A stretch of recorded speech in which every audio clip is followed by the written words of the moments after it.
दोस्तों, यूं तो ड्रामा सीरीज गुलाम बादशाह सुंदरी ड्रामे की कई एक साथ चल चुकी हैं और आज 3 मार्च को 15वीं एपिसोड चली, जिसमें कमाल का सीन था कि सुंदरी का भंग को शरबत समझकर पी जाना और पाकिस्तानी ड्रामे में पहली बार इतना अच्छा सीन देखने को मिला।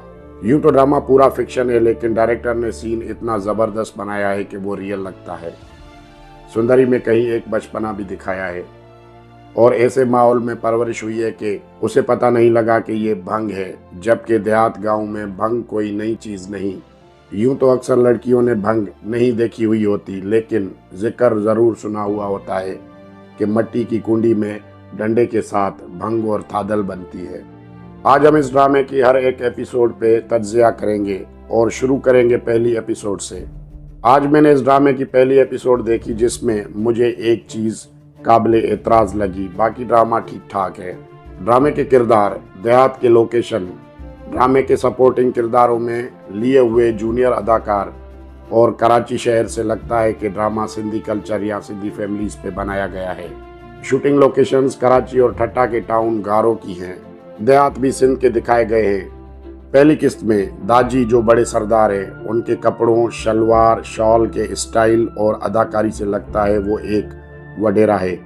इतनी हद तक के दाजी की शलवार के पांचों से लगता है कि वो शाह या पीरजादा है।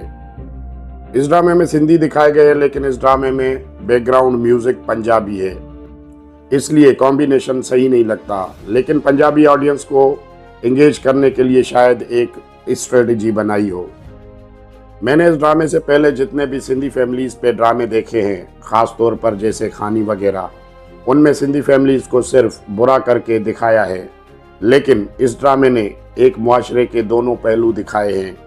एक तरफ बाप जालिम है तो बेटा अच्छा इंसान दिखाया है, और उसी जगह सुंदरी के वालिद मास्टर साहब भी इंतहाई आला ज़र्फ वाला इंसान दिखाया है।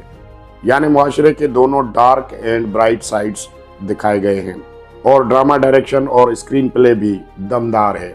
ड्रामे की पहली किस्त में हर चीज़ अपनी जगह सही है। बादशाह का शराब पीना, गन निकालना, खूबसूरत लड़कियों को पसंद करना, हर चीज़ हमारे माशरे के ज़मींदार प्लस पॉलिटिकल प्लस शाह पीरजादे प्लस एलीट क्लास के मशगले हैं।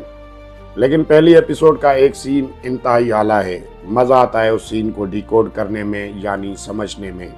जब बादशाह सुंदरी को लिफ्ट देता है और उतारते वक्त गन हाथ में लेकर सुंदरी का हाथ पकड़ता है, उस वक्त सुंदरी का बादशाह को थप्पड़ मारना, कनपटी पर गन देखकर आंख न झपकना, न डरना, जबकि बाकी लड़कियां भाग जाती हैं, और उस वक्त सुंदरी का डायलॉग कमाल का है।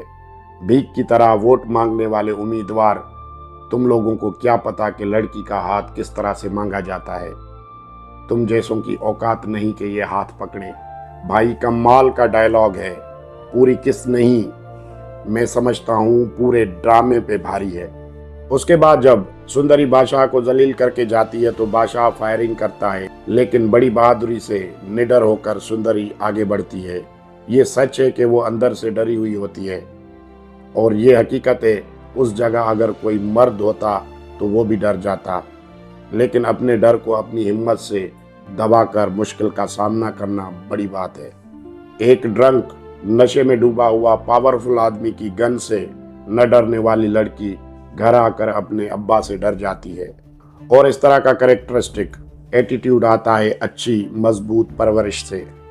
तो भाई अगर औलाद की परवरिश अच्छी हो, ख़ास तौर पर लड़कियों की, तो उनको बुर्के नकाब की ज़रूरत नहीं पड़ती, और ना ही बेटियों को घर के चार दीवारी में कैद करने की ज़रूरत पड़ती है। अच्छी परवरिश वाली लड़की अपनी हिफाजत खुद करती है, और एक अच्छी परवरिश वाला लड़का एक औरत की इज्जत, दूसरों के माल, मिल्कियत और हक का ख्याल रखता है। मेरे बाबा अक्सर मुझे बचपन में कहते थे, बेटा अच्छा इंसान बनना है तो कभी किसी हकदार का हक न मारना।